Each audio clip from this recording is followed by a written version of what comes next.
Hello friends, સ્વાગત છે આપનું મારા રસોડાના કાઠિયાવાડી સ્વાદમાં.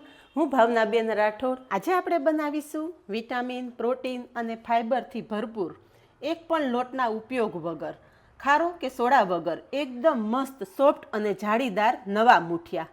તો ફ્રેન્ડ્સ, આજ સુધી તમે અનેક પ્રકારના મૂઠિયા ખાધા હશે, પણ એક વખત આ નવા મૂઠિયા ટ્રાય કરો. ઘરમાં નાનાથી મોટા બધાને પસંદ આવશે અને અનેક ફાયદા પણ મળશે. તો વિડીયો બિલકુલ સ્કીપ કર્યા વગર જોજો.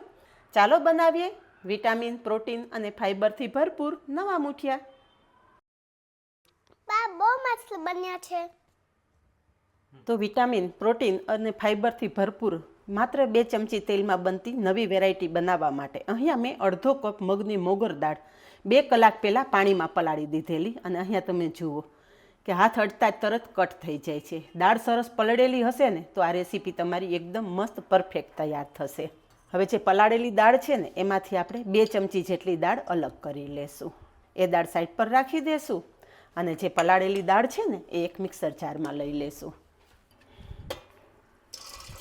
દાળ બધી મિક્સર જારમાં લઈ લીધી છે. હવે પાણી ઉમેર્યા વગર જ આ દાળને આપણે પીસી લેશું.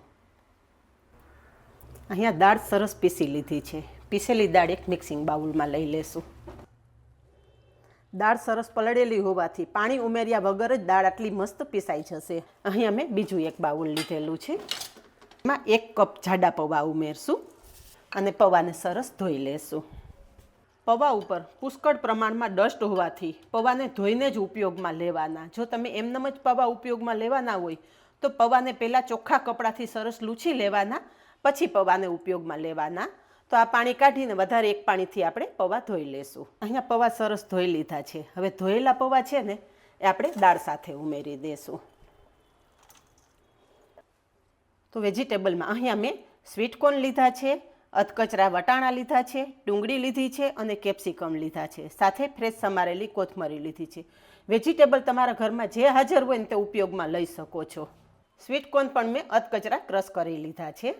ઘણી વખત બાળકો વેજીટેબલ ખાવું પસંદ નથી કરતા, પણ તમે આ રીતે કોઈ રેસીપી બનાવી અને પુષ્કળ પ્રમાણમાં વેજીટેબલ ઉમેરશો ને તો બાળકો તમારા હોંશે હોંશે વેજીટેબલ સહિત રેસીપી પણ ખાશે અને તેમને અઢળક ફાયદાઓ પણ મળશે. તો આપણે લીધેલા બધા જ વેજીટેબલ અત્યારે ઉમેરી દીધા છે.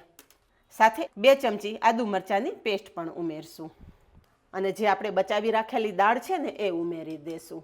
થોડી આ રીતે આખી દાળ ઉમેરશો ને તો જ્યારે આ વાનગી ખાશો ને ત્યારે ખાવામાં બહુ મજા આવશે. હવે મસાલા કરી લઈએ. સ્વાદ પ્રમાણે મીઠું, 1 ચમચી લાલ મરચું. તમે બાળકો માટે બનાવતા હોય તો તમે લાલ મરચું કે આદુ મરચાંની પેસ્ટ તમારા ટેસ્ટ મુજબ ઉમેરી શકો છો.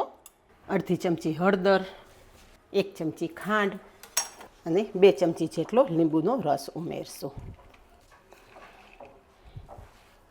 છેલ્લે 1 ચમચી વરિયાળી પણ ઉમેરી દેશું. હવે બધી જ સામગ્રી પહેલાં મિક્સ કરી લેશું. બધું જ મિક્સ કરી દીધું છે. બધી જ સામગ્રીને બાઇન્ડિંગ આપવા માટે 4 ચમચી જેટલો રવો લીધો છે. થોડો થોડો કરીને રવો ઉમેરવાનો છે, એકી સાથે નથી ઉમેરી દેવાનો. આમાં આપણે બીજા કોઈ લોટનો ઉપયોગ નથી કરવાના. એકલા રવા સાથે જ આપણે આ વાનગી તૈયાર કરશું.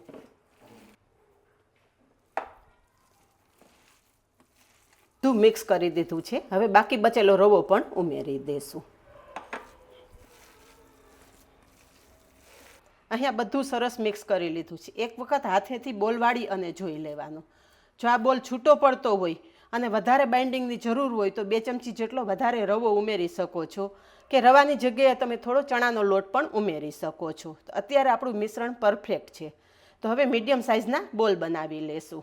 મિશ્રણ તૈયાર થઈ ગયા પછી તેલવાળો હાથ કરી અને મીડિયમ સાઇઝના બોલ તૈયાર કરી લેશું. તમે ઈચ્છો તો આ રીતે રોલ પણ બનાવી શકો છો, મૂઠિયાનો શેપ પણ આપી શકો છો, પણ આપણે અત્યારે ગોળ બનાવશું. તો અહીંયા તમે જુઓ કે આપણું પરફેક્ટ મિશ્રણ તૈયાર થવાથી બિલકુલ ક્રેક વગરનો આપણો બોલ તૈયાર થયેલો છે, જોઈ શકો છો. તો આ રીતે આપણે બધા જ મીડિયમ સાઇઝના બોલ તૈયાર કરી લેશું અને એક પ્લેટમાં રાખી દેશું. તો અહીંયા જુઓ તમે કે બધા જ બોલ સરસ તૈયાર થઈ ગયા છે. હવે તમે ઈચ્છો તો આ બોલને તમે ડીપ ફ્રાય કે સેલો ફ્રાય પણ કરી શકો છો, પણ આજે આપણે હેલ્ધી રેસીપી તૈયાર કરીએ છીએ તો આ બોલને આપણે સ્ટીમ કરશું. અહીંયા સાઈડમાં મેં પાણી પણ ગરમ કરવા મૂકી દીધું છે. તો અહીંયા ઢોકળિયામાં પાણી ગરમ થઈ ગયું છે.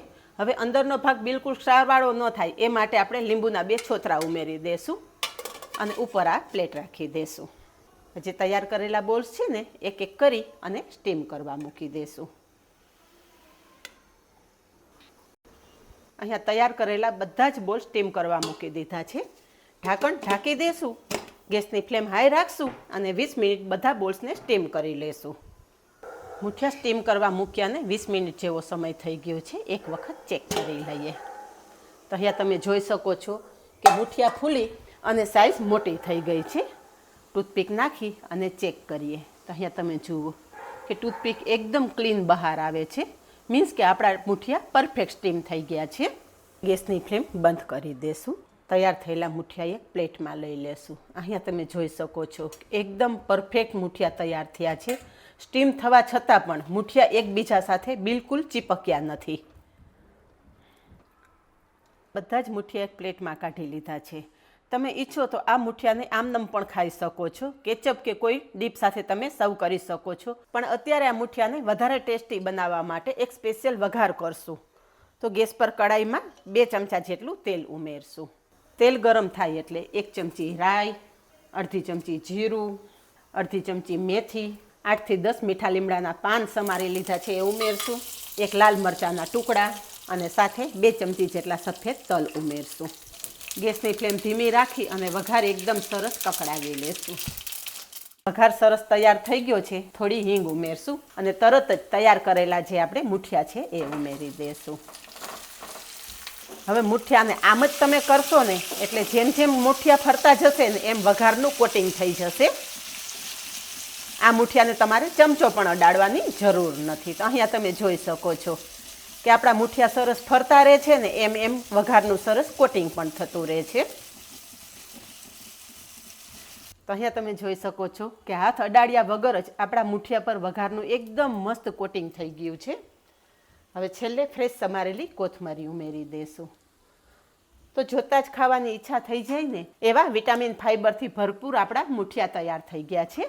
સર્વ કરી દઈશું.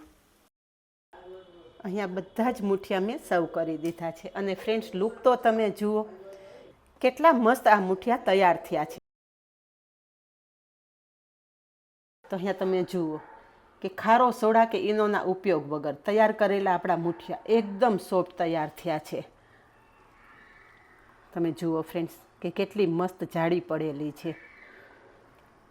તો આ મુઠિયા તમારા મનપસંદ ડીપ સાથે સર્વ કરી શકો છો કે ચા સાથે પણ ખાઈ શકો છો. તો ફ્રેન્ડ્સ તમને જો મારા અવનવા વિડીયો પસંદ આવતા હોય ને તો વિડીયોને એક લાઇક ચોક્કસ આપજો. અને આવા જ નવા વિડીયો જોવા માટે ચેનલને સબસ્ક્રાઈબ કરી લેજો અને પાસે રહેલું બેલ પણ પ્રેસ કરી રાખજો જેથી આવનારા બધા જ નવા વિડીયોની નોટિફિકેશન સૌથી પહેલાં આપને મળે. આજે બસ આટલું જ. મળીએ નેક્સ્ટ વિડીયોમાં. ત્યાં સુધી બાય. Thank you.